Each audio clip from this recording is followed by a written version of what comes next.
All right, rolling right along here, episode 246 of Catfish and Ice with your host, Chad Minton. Got a really outstanding guest joining us that I'm very excited to bring on. We've got Keener Jerseys. Keener is joining us, customizable NHL jerseys for the fans, creating incredible jersey experiences using handcrafted stitched fonts, pro quality, on time, and accurate. Keener, how are you doing today? I'm doing well. How are you? Doing awesome. Very excited to connect with you. I've been checking out all your jersey designs, and I can't tell. I mean, this, as you know, this market is just growing like crazy right now among NHL fans, especially the younger generation of fans that are coming up through the league. That's all I see when I'm scrolling through X and on social media. A lot of times is fans coming up with their jersey concepts, and so it's going to be really cool here in these next in this segment here to learn how you got into it, Keener, and everything. But real quick, I want to tell everyone how to find your stuff. If you're on X at Keener _ jerseys, that's KEENER. They've got a YouTube channel. They've got a website where they post a lot of really cool content that I've been checking out as well. So go check them out there, KeenerJerseys.com. And so let's get right into it. Of course, Catfish and Ice is brought to you by DraftKings, promo code THPN, and also BetterHelp with promo code THPN for offers with both of those amazing sponsors. So let's get the ball rolling here. First thing I really want to ask you naturally, Keener, is your journey into this realm of customizing NHL jerseys. How did you begin and get your start? And also, what got you your first big break into I think you work with 11 NHL teams right now. Yeah, that's correct. Utah and the Flyers are the latest we started working with. And it's very exciting. And the Flyers are one of my buddy's all-time favorite teams, so he couldn't be more pumped. Heck yeah, really cool. And so, yeah, just tell us how you got into this to begin with, because I think we're all really like eager to learn that first. Yeah, when I was younger, it was obviously a different time. It was the 80s. And like getting stuff exactly like they wore on the ice was just not feasible back then. Nobody cared about doing stuff like that. And I would go to Jets games and see, like, go and sit by the, because we're in Winnipeg, the Winnipeg Jets. We'd go and sit by the benches for the pregame warm up, and I'd get to see the jerseys up close and like how they were, like the numbers were stitched and stuff. And I would look at my jersey with heat pressed one color numbers and be like, well, this isn't the same. Yeah. Yeah, and it drove me nuts. And so like I would go to my mom and be like, well, I want to do this. And she would go to the fabric store for me and look for a fabric like the numbers. And all she could find was patches for jeans and stuff that were kind of a stiff fabric, but the patches were only like patch size, like for an elbow or something. And she'd bring me home white and blue ones and red ones, and I would just cut them out and so sleeve numbers and make letters for name bars. I never had a big enough piece to make a back number, but so my first jerseys only had sleeve numbers.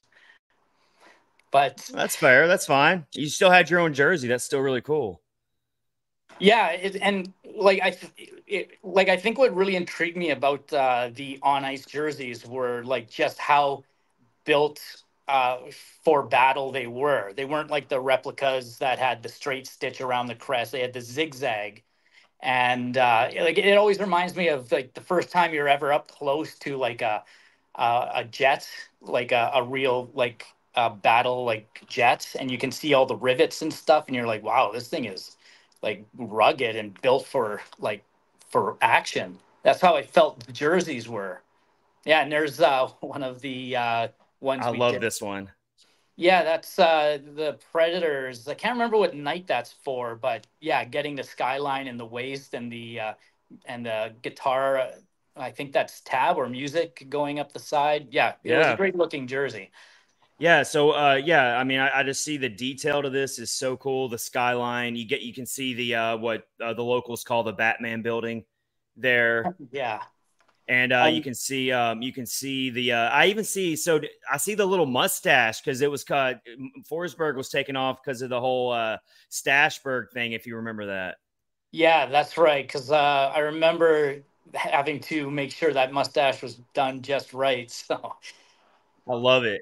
I mean, that is true customizable right there. That is just amazing. I love that so much. yeah, it's a sweet one. And that's a What season was that? Was that 2 seasons ago? no, that was last year we Oh, did last that. year. Okay. Yeah. So yeah, and that's what's great with working with Nashville is they have all these special nights like casino night and Hmm. the firefighters jerseys we did for them, and their font just works so well because it's such an original font and it looks great on all these jerseys we do. Yeah, I think I got the firefighters one too that I'm about to put on the screen. But yeah, so that's a really cool journey and how you got into it. So now, when did you kind of get your first break with like getting more into the NHL part of it, with working with teams and stuff? Yeah, well, it was the firefighter jersey that was our first our stepping stone into the NHL because a firefighter from Nashville called us, and my business partner Jay just answered the phone before he left, and the guy said, "Well, you're the first company that I've called for jerseys that answered the phone." And so we designed this firefighter jersey with him. It turned out so nice that he knew someone with the Predators and showed them, and then the Predators reached out to us. They're like, we want to raise some money for the firefighters. Can you make us like 30 of these jerseys with all the players? We'll get them to sign it, we'll auction it off, make some money. So we did, and Predators were pretty excited about how easy we were to work with, and then started sending us a jersey here and there. But then the Winter Classic in 2016, that was right, 16, Hmm. 17. Yeah, Yeah. they needed those done pretty quickly. So that was our first big like break into the NHL, was doing all of their retail um, winter classics, and they were playing the Stars at the time. And remember watching the game and being like, everybody in the crowd wearing one of those jerseys had numbers on it. Were Dallas Stars. Not many of them were customized, but yeah. So there it is. There the firefighter one with Johansson. Never forget. Yeah, it says never forget. So cool. And then tell us about some of the other ones we're seeing on the screen here. I mean, I know we see Rene down there at the bottom. We see McDavid. Um, I love this 75. Which one is this one up here? It looks old school. Yeah, that was a, a customer in a small town in Manitoba, La Brokery, found an old picture of his grandpa who was playing for some La Brokery team back in the 40s. And so the jersey, he wanted to make one jersey just for his grandpa. Like, hey, got your old jersey made. But we convinced him to get more because we're like, everyone in La Brokery is going to love this jersey. Get more and like give it to the bar and give it to the school or whatever. And so he did, but we did the numbers all like felt with stitching through them. So they looked really old school. And yeah, the guy was pumped. I'm sure he'll want to be buried in it. It's a great I jersey. bet. And I'm just picturing like, so I've always wanted to own my own bar one day. Like that's like my like dumb dream. And I've always thought it'd be cool to run like a hockey themed bar, and I would just have my wall covered with your jerseys if I was ever able to do that. Well, I would love that too, because I go to a lot of bars and I notice that there's jerseys hanging around, and often I'm going around like, well, that's not customized properly. Why are you framing that? It looks terrible. Yeah. I can only imagine like you being in the business, like you just want to, you probably want to like customize every jersey you run across. It's like a nonstop thing. Yeah, because in the past I used to say to people like, your jersey's customized wrong. Just give it to me and I'll fix it for you. And yeah, don't do that anymore because we're plenty busy. But when I was doing it Yeah, I'm out of sure my business is apartment, booming. yeah.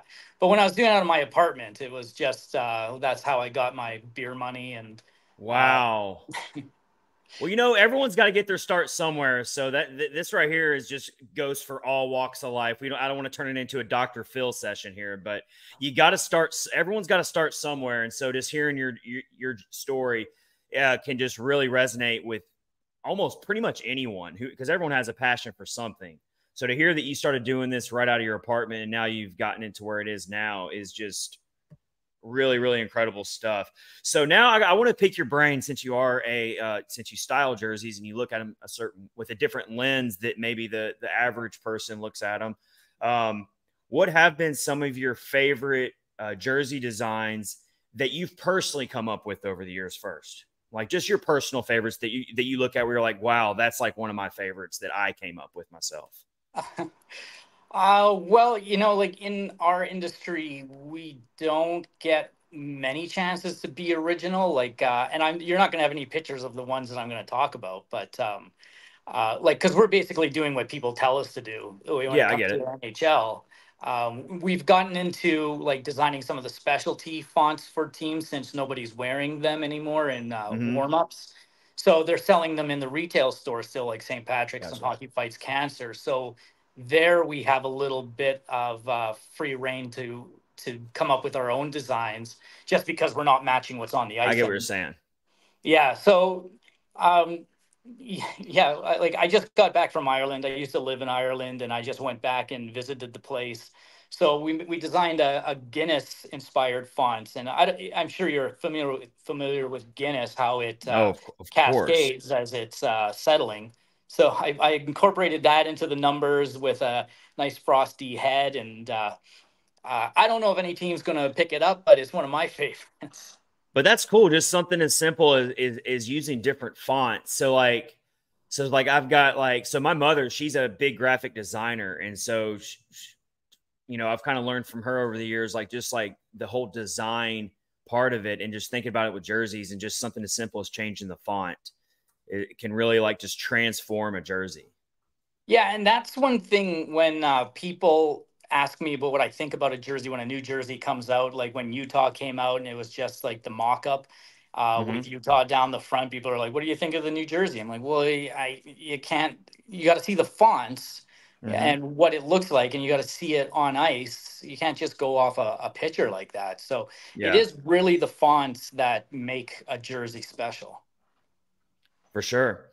All right, so we are right now. We're with Keener, who is co-founder of Keener Jerseys, NHL customizable jerseys. You can get the real deal from these guys, and that is, as we've been talking about, it's really hard to find that quality in NHL jerseys. And every NHL fan I know, definitely the diehards ones, we take pride in our sweaters, we take pride in our teams and wearing them to the games. It's just so deep, runs so deep among diehard NHL fans. All right, let's move on here. So now I want to ask you. I'm going to put on the screen just the current NHL jerseys right now. I think it still has the Coyotes on there. Couldn't get an updated jersey on that. By the way, Utah's apparently they've settled on a mascot name, but they're not prepared to reveal the name yet. But I'm really hoping they go with the Yetis because that would be a really cool one. The I Utah heard Yetis. one of the players was talking about it being the Yetis, right? It just flows. It flows right off the tongue. And I'm already thinking about all the different designs they can come up with once they settle on a mascot name because it looks like they got the colors down. I'm assuming that's the colors they want to go with. Yeah, and Colorado's dropped the Bigfoot shoulder patch, so yeah, that's all free reign now. Yeah, I mean Utah Yetis. That's what I'm voting for. I hope they go to that. Go to that. All right. Let me see. I think it's this one. So I'm just going to put on the screen the current NHL jerseys, and I just want to ask Keener. I want to ask you, what are maybe like your three favorite current NHL jerseys right now? Okay. Well, like a lot of the times these jerseys, like they're associated with, you see them and you think of players. Like the Penguins jerseys, I always That's a good loved point. since they went back to the old Lemieux style there, and with Crosby on it, it's just always to me like just such a great Mm-hmm. classic look. And I always think it's important when you're winning Stanley Cups to always be winning in the same jersey. I know they won in the Vegas Gold one year, but I think it just looks good for the arena to put it up and you're always, no matter what the generation is, you're wearing that jersey like Montreal. Mm-hmm. That one is one of my favorites.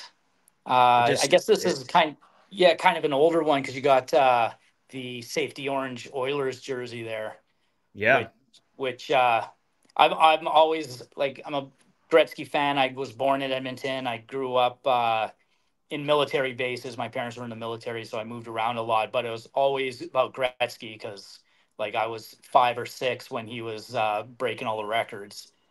And yeah, the classic royal and orange. It's Mm-hmm. like my Color basement scheme is a has. big one. Yeah, yeah, and that one, those two work so well together. The Wild, I love the outdoors, and their jersey is just such an outdoorsy feeling to me. And if you've ever been in their arena, like they've got like a log, like a fireplace. It's all like there's wood everywhere, so it reminds you of like at cabin life. And their jerseys are the same, like the red and the dark green and the cream together. It's just such an outdoorsy feeling jersey. Really is, yeah.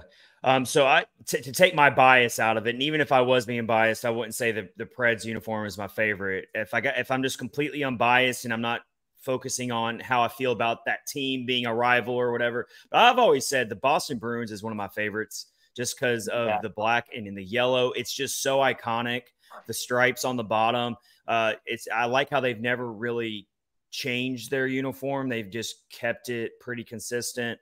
So for me, Boston's been one of my favorites of all time. And then personally, and then I mean, even though the Toronto Maple Leafs are the butt of a lot of jokes, and I laugh all the time at how long it's taken them to find playoff success. But I mean, the classic maple leaf on the front there, the patch. I mean, how do you beat that? I mean, that's just classic all day. Yeah, it's hard to top that one. yeah, exactly. And the same thing with the Red Wings. Very simple but Mm. classic, and with the arch name on the back. It's also one of my favorites just for that reason. And I always find it funny that Toronto's last Stanley Cup was the first Super Bowl. So every time you see a Super Bowl with the Roman numerals on the front, that's how long in Roman numerals it's been since the Leafs have won a cup. Yeah, I mean, you got to think sooner or later they're gonna break through. Let's see, we got well, it's blurry right now. I was going to show that when the Red Wings came out with their, there it goes. It was a little blurry there. I thought that was so cool. I think that was that their Winter Classic jersey? Yeah, That was their Winter Classic jersey from a while ago. But that's probably one of my favorite Winter Classic jerseys right there. I mean, they put the Detroit over there. They got the cream patches. I mean, that looks like I'm watching a game in like the 1930s or something. Like for it's just sure. so cool. Yeah, and the funny thing or interesting thing about these jerseys too is in 82, 83, the Red Wings went from like just a regular block font. And then they went to the font they're using on that one, which is a very rounded, almost like I don't know how to describe it. And it's just a 1 year font, and it was the first year they introduced the art name. And then the next year they went to like what you would remember Iserman wearing, and they've worn to this Mm-hmm. day. But just that one season, they used rounded numbers, and then they brought it back for this jersey, which I thought was a great touch. Like it's great when these teams know their history and Yes. they go back and they're like, "Hey, remember we did that in the '80s, or we did that in the '60s? Let's bring that back." And it's really different. Like for a Preds fan, they've only been around since '98, so it's hard to really find that same nostalgia, of course. But I mean, Preds fans have been begging the franchise to come out with a some type of an alternate jersey the next chance they get to bring back the navy and the silver that they begun with. And I know Right. I've read like a lot of articles when people rank jerseys, and they it didn't get a lot of love. A lot of people even said that was one of the worst jerseys in the league at the time. But again, it's that nostalgia that you're talking about. And even though the Preds have only been around for a couple decades, a little over, fans still love that nostalgia. And for those fans that have been season ticket holders of the Preds since the team was an expansion team in '98, I mean, you want to talk about how cool that would be to see the Preds come out with. I think they were a little they just they love the gold. The gold is what they're known. The yellowish gold mustard is like what they're known for now. But to bring back that silver and navy blue that they kind of started with would be really cool if they get the opportunity to do that in the future. Yeah, and I remember when they came out and they had the Bridgestone Arena like tower patch on the shoulder with 98 in it, which I thought was a nice, like a lot of teams wear patches, say inaugural year or whatever, but it was a very subtle thing they used on the shoulder, and they used like dazzle fabric down the Yeah, sleeves for that silver. And I remember thinking at the time, like it's a breakthrough jersey, like and the fonts, and then the All-Star games use the same fonts, like. Your font's cool when the All Star team is going to use it as well. for sure. But what that Winter Classic jersey, I know you've tell the listeners and viewers kind of what your role was with the Nashville Predators Winter Classic jersey in terms of helping the team with that on the retail side. Yeah, like at the time, I don't think the Nashville Predators realized how small a company we actually were. We had like four sewers, two heat pressers, and then it was Jay and me and some front office people. But yeah, they were telling us like, okay, we're gonna need probably like 500 a day leading up to the thing, and we're like, okay. So Oh my our gosh. our staff was just amazing at the time, and we might not have done things as well as we thought of. Like as a business, we used a lot of overtime. One employee worked like 18 hours a day for Mm, like 3 weeks straight. Like we don't understand how he did it wow. to this day, but. We got him out there, and it was all brand new to us. Like it was felt numbers, the navy, the gold, and yeah, we're just sewing everything. Like two shifts. It was the first time we had a night shift.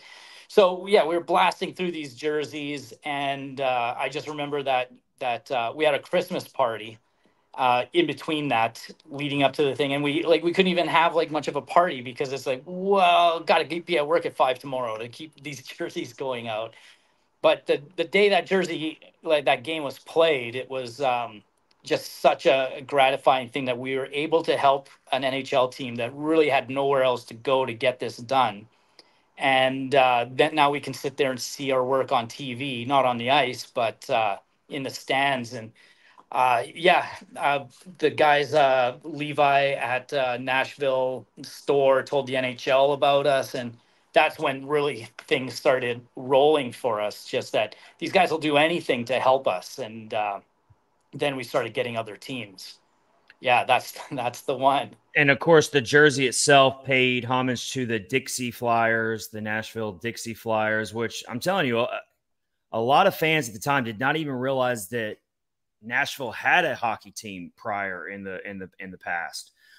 So just the fact that they did pay homage to the roots of hockey when it was in Nashville a long time ago was one of my favorite things. But I mean, going back to your the side of the business for you, fans want quality over quantity especially when it comes to their NHL sweaters. You don't want to get you don't want to get something that's cheaply made that's going to fall apart, that's going to not feel like the real thing, and that's what you talked about that got you into this to begin with. And so, I mean, it's absolutely a market that's just the NHL fans are dying to have. So it's really cool that you're filling that void for hockey fans. Oh, thank you. And the other thing, like, there's the knockoff jerseys that are coming out, and the knockoff Mm-hmm. jerseys aren't able to do the felt. They yeah, for whatever reason. But a lot of people are like, oh, these knockoff jerseys are going to ruin hockey sweaters. But I think it's done the exact opposite. It's separated the buyer into the people who don't really pay that close attention, and quality is not. They just want a shirt to wear to the game, and then the people who want the quality. So they're like, we're getting the customers that want the quality, which is what we're always wanting. And the people who don't, there's this other option for you. And Mm-hmm. so Yeah, it's great. It's made the higher quality things more valuable. for sure. All right, I got one more question for you. I really want to tell us all like about your YouTube channel, about your website. I was checking out some of your stuff. I saw an article that was posted recently about just like teams who have done certain jerseys and similarities between the jerseys over the years. And really found a lot of the stuff I was coming across really interesting. And of course, your YouTube channel, I'm going to check that out more later in depth. But yeah, just tell us kind of more about your content on those two things. Yeah, my business partner Jay was always saying to me, because I've got all this weird knowledge that I don't really know what to do with, and he's like, "Well, you got to get onto social media. You got to get it out there in some kind of form or Mm-hmm. whatever. We'll figure it out." And so he's been struggling. Like I always thought, like no one cares, no one wants to hear what I think, no one wants to hear about my observations. So he kept trying to make these social media things for us. Like we did Keener Jersey live at lunchtime every Friday for like a year, where it's him and me doing something with a screen behind us. But now it's kind of Okay. worked out. Yeah, I'm sure you can still find those. They're pretty ridiculous, and we were doing it during COVID with masks on. But Well, that's fine. I love yeah, that kind of stuff. yeah, and so now, like, we're at the place. We got a nice website going on that shows a lot of the rec teams, because that's another part of our business too. Is we Yeah. do a lot of like teams for like the junior Preds, the junior Islanders. We do a lot of that. We still do beer league teams that come through, and I don't know how many times we're going to do a team called the Hat Trick Swayzes, but we do a lot of them. So that's always fun to see those things come through, and we pump those up on social media on Instagram and X, and then we do the Keener Thoughts once a week, which is probably what you're talking about with the similarities between the Mm-hmm. jerseys and our Yeah, I read that. newsletter. Yep. The Yeah, newsletter.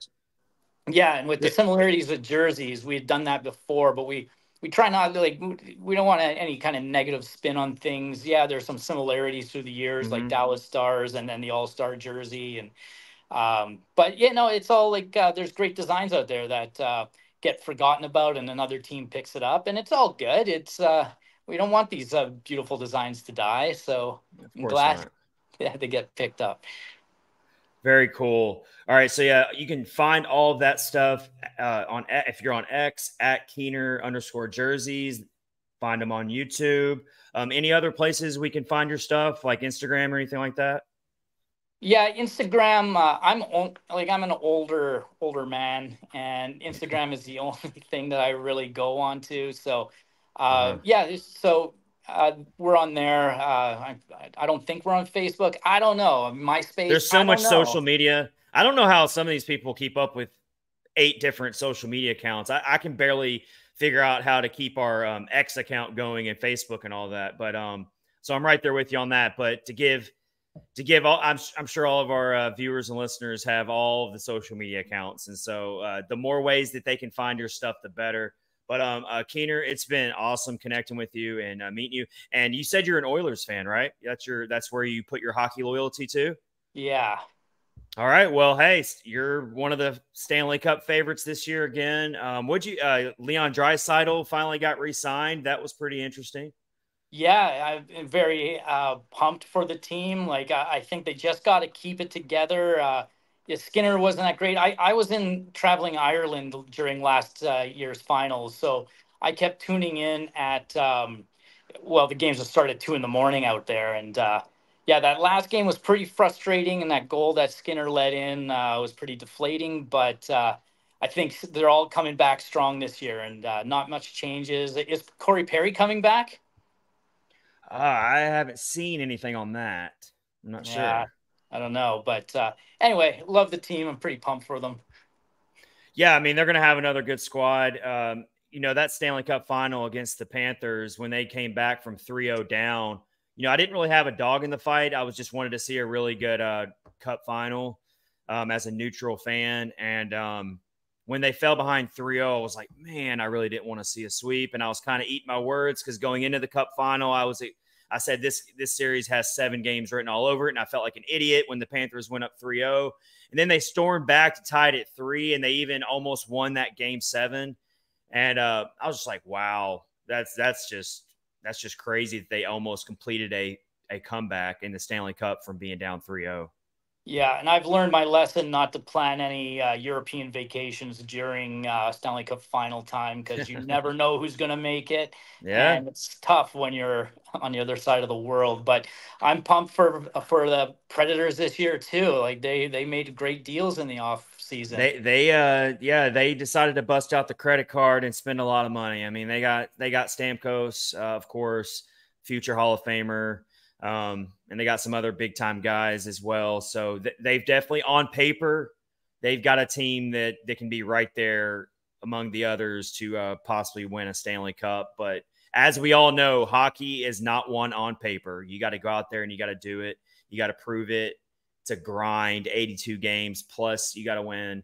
How many? What you got to win? You got to win 16 games in the Stanley Cup playoffs to lift the cup, if my math's correct. So it's just, I Yeah. mean, it's crazy. So, Keener, it's been awesome. We'll have to stay in touch, and best of luck with your business. Well, thanks, Chad, and best of luck with the podcast. It's a great Thank one. you so much. All right, take care. This has been episode 246 of Catfish Nice Podcast. We really appreciate you watching on YouTube. Please hit subscribe below and hit us up on all of the social media accounts as well. We'd love to hear from you. We love to talk to all of our listeners and our viewers. And until then, stay safe, everybody. Have a great weekend. We'll see you soon.